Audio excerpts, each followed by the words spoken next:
লখিমপুৰ লোকসভা সমষ্টিৰ বিজেপি দলৰ প্ৰাৰ্থী প্ৰধান বৰুৱাৰ নিৰ্বাচনী প্ৰচাৰৰ অভিযান তুংগত উঠিছে। লখিমপুৰ বিধানসভা সমষ্টিৰ বিধায়ক মানৱ ডেকাই প্ৰধান বৰুৱাৰ বাবে সমষ্টিৰ অন্তৰ্গত বিভিন্ন প্ৰান্তৰ সাধাৰণ ভোটাৰ ৰাইজৰ সৈতে মত বিনিময় কৰিবলৈ সক্ষম হৈছে। ঠায়ে ঠায়ে শ শ ৰাইজক বিজেপি দলত যোগদান কৰোৱাত ব্যস্ত হৈ পৰিছে বিধায়ক মানৱ ডেকা। বিশেষকৈ চাহ জনগোষ্ঠীৰ ৰাইজ, মুছলমান ৰাইজৰ লগত দিনে নিশাই সভা সমিতি অনুষ্ঠিত কৰা দেখা গৈছে। নিউজ ডেস্ক ৰিপৰ্ট, ৰাইজৰ বাৰ্তা। বিজেপি জিন্দাবাদ নৰেন্দ্ৰ মোদী জিন্দাবাদ নৰেন্দ্ৰ মোদী জিন্দাবাদ প্ৰধান বৰুৱা জিন্দাবাদ প্ৰধান বৰুৱা জিন্দাবাদ মানৱ ডেকা জিন্দাবাদ বিজেপি জিন্দাবাদ বলে বলে ভাৰত মাতা কি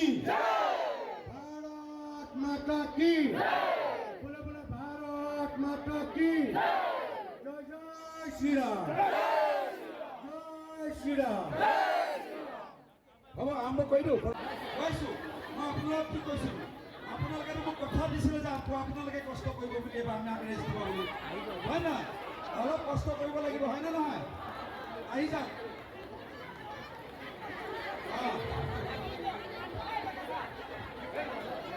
পাঁচটাখিনি আহক আহক আহক আহক গ'ল বৰষুণ মই আহি গ'লো বৰষুণ পিছত দেখিছে হয়নে নহয়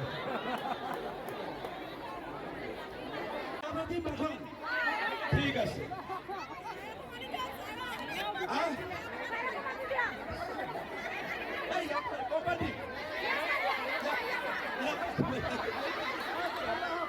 ফূৰ্তি কৰিম এতিয়া আমি ইয়াত কিয় আহিছোঁ প্ৰধান বৰুৱা ডাঙৰীয়া আৰু মই কিয় আহিছোঁ আপোনালোকৰ ওচৰত কওক এইকেইদিন কৈ আছিলোঁ কেলৈ আহিছোঁ আমি আপোনালোকে জানে নৰেন্দ্ৰ মোদী ডাঙৰীয়াই কষ্ট কৰে নে নকৰে কাৰ কাৰণে কষ্ট কৰে আপোনালোকৰ কাৰণে হিমন্ত বিশ্ব শৰ্মাই কষ্ট কৰে নে নকৰে প্ৰধান বৰুৱাই কষ্ট কৰে নে নকৰে মইতো অলপ চলপ কৰোঁ হয় নহয় কৰোঁ নে নকৰোঁ কৰোঁ এইবাৰ আমি সিদ্ধান্ত লৈছোঁ ইলেকশ্যনৰ 15 দিন আমি কষ্ট নকৰোঁ কোনে কষ্ট কৰিব আপোনালোকে কষ্ট কৰিব লাগিব কৰিব নে নকৰে আপুনি এতিয়া যাৰ য'ত দৰকাৰ সেইটোকে চলাই দিম পাব নেকি তেনেকুৱা সাংসদ এতিয়া আপোনালোকে ভাবিব ই আহি লেকচাৰ মাৰিছে ভোটৰ কাৰণে জিকাৰ ভোটৰ কাৰণে মাৰা নাই গালি পাৰিব আপোনালোকে চবেই জানো বিজেপিক ভোট দিব মই জানো হয়নে নহয় আমি বিচাৰি আছোঁ প্ৰধান বৰুৱা যে ইমান ডাঙৰ লিডাৰ ভোটটো আৰু বঢ়াই আৰু ডাঙৰ লিডাৰ বনোৱাৰ কিবা পৰিকল্পনা কৰি আছোঁ আমি কৰিব লাগিব নে নাই চবে ভোট দি পাৰ্চেণ্টেজ বঢ়াই দিয়ক আৰু প্ৰধান বৰুৱা ডাঙৰীয়া অসমৰ ভিতৰত চবতকৈ বেছি ভোটত আমি জিকাব লাগিবনে নাই কওক লাগিবনে ধন্যবাদ কংগ্ৰেছৰ মই নামটো নাজানো কংগ্ৰেছৰ কেণ্ডিডেটজনৰ কি আছে জানে কি ব্যৱসায় কৰে কওকচোন গেছৰ দোকান আছে গেছ বেচাৰ দোকান তেওঁৰ দোকানত যদি গেছ কিনিবলৈ যায়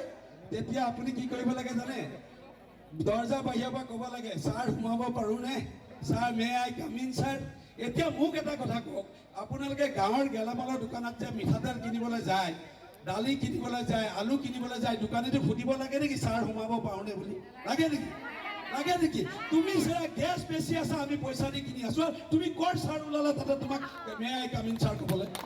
যিটো মানুহে গেছকেইটা বিক্ৰী কৰোঁতে ছাৰ মাতি সোমাব লাগে সেই মানুহটো MP হ'লে চোতালত সোমাব দিবনে আপোনালোকক দিব নেকি আপোনালোকে মানৱ ডেকাৰ ঘৰত প্ৰধান বৰুৱাৰ ঘৰত 24 ঘণ্টা আহি যাওক দৰ্জা খোলা থাকে নে নাথাকে কওক দৰ্জা খোলা থাকে আমাৰ 24 ঘণ্টাই কিন্তু কংগ্ৰেছী লিডাৰবিলাকৰ ইমান মুচক দাউৰি থাকে আহি যাব পুৰা আহি যাব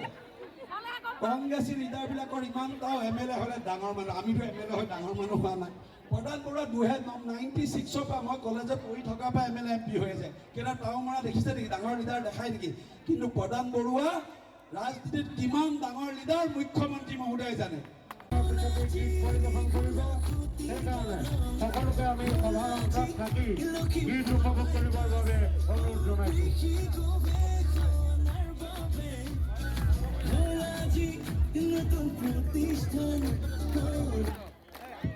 জিলাৰ সভাপতি ফণীধৰ বৰুৱা ডাঙৰীয়া মণ্ডলৰ সভাপতি দিনমণি মহন্ত ডাঙৰীয়া দীপক বৰদলৈ, আমাৰ AGPৰ জিলাৰ সভাপতি মানস বৰা, ধীৰেন সোণোৱাল, ধনমণি দত্ত ডাঙৰীয়া, অভিজিৎ সোণোৱাল, ইয়াত উপস্থিত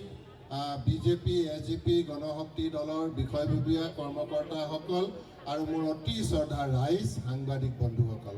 মই বহুত বহুত ধন্যবাদ জনাইছোঁ। আপোনালোকে আহি আমাক উৎসাহিত কৰিলে, মোদী ডাঙৰীয়াক আশীৰ্বাদ দিলে আৰু এই গোটেই আমাৰ দেশখনৰ আগুৱাই যোৱা আৰ্থ সামাজিক দিশবিলাক টনকিয়াল কৰা, সামাজিক সুৰক্ষা, এই গোটেই কামখিনি নৰেন্দ্ৰ মোদী ডাঙৰীয়া